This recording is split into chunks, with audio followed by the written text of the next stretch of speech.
Hey guys, back again with the Good Old Boys channel here. Today we're doing a Mosin Nagant stock setup and a rail sight setup. It's just going to be basically a walkthrough, talk about some of the products and some of the problems I encountered with it. I'll go ahead and first start off. On the Mosin Nagant, most of you guys know who own them. They have two clips here on the front, on the front of this stock. You just need to pop the clips down and slide the rings out. In order to do this, there is the rear sight here, or the end sight. It needs to be punched out with a small punch and a hammer. You can slide it straight out to take the rings completely off.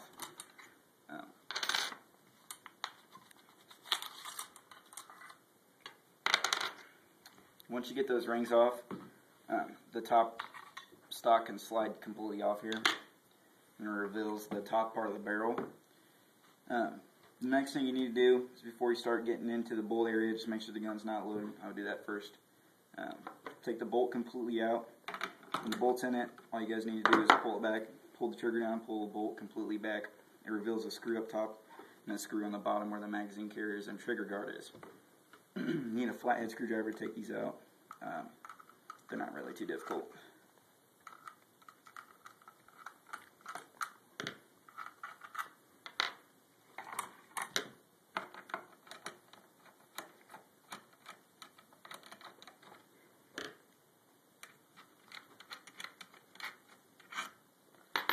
Once you get those out, it does end up making this a little bit easier to pull out, obviously. Then the barrel can completely come out of the stock. Reason being, for the stock setup, I wanted to sportize the gun a little bit. Also, it gives it a little bit more unique touch. But mainly, the wood from the old stocks are just, some of them are just tore up so bad, and they're rotting out from all the cosmoline and stuff like that. I just wanted to get rid of it, so I was kind of moving on to a new stage. I did go with the Mosin Nagant Monte Carlo stock from ATI. I did have little problems with it. It's been installed on the gun 2 times now, and the second time I took it back off and started sanding some of it back down. It's not quite where I want it to be. The gun does have a float on the end, but you can press it down and it'll go inside the barrel. We haven't shot the gun yet.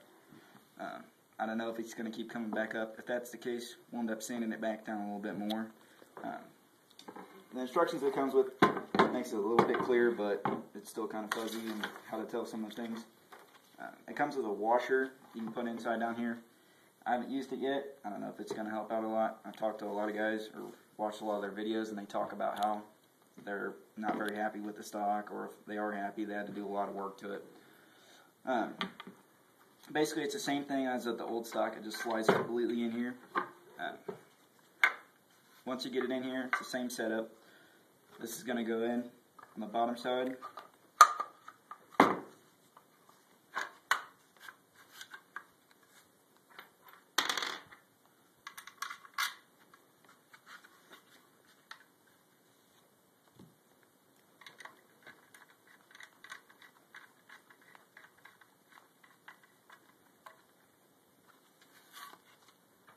And you got your top bolt.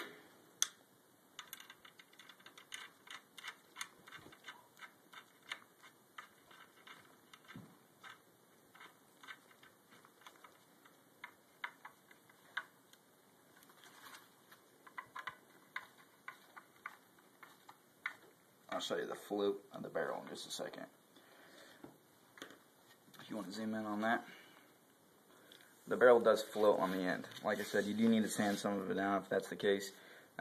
If you got some muscle, you can kind of push it down in there. I'm going to go ahead and sand mine down eventually, but for the most part, you just eliminated a lot of the excess parts. It eliminates a lot of the weight. Put the bolt back in. And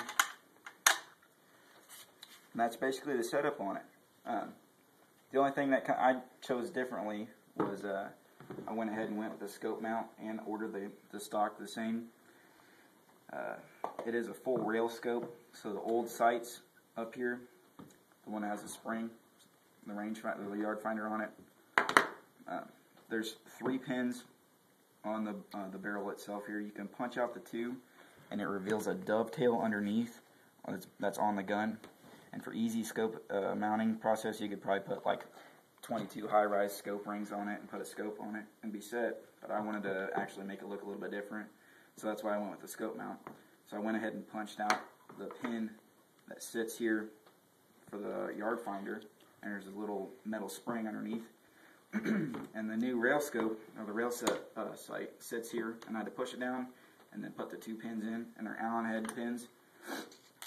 The wrenches are included with it, and you just turn them on in there and it sets it up. Then there's another one that sits on top that makes it up and down for you. So whenever I get my scope rings, we're going to put a scope on it, and we're going to go out and shoot it, see what happens. Eventually in the future here, we're going to probably end up doing another shoot with Enfield. That one's over here. That one has the same stock on it, and it's got a scope set up on it. So hopefully we'll do some comparisons, see what the difference is. You never know. Might get lucky on some of these stocks here. I got a rubber butt on mine, and this one has a plastic.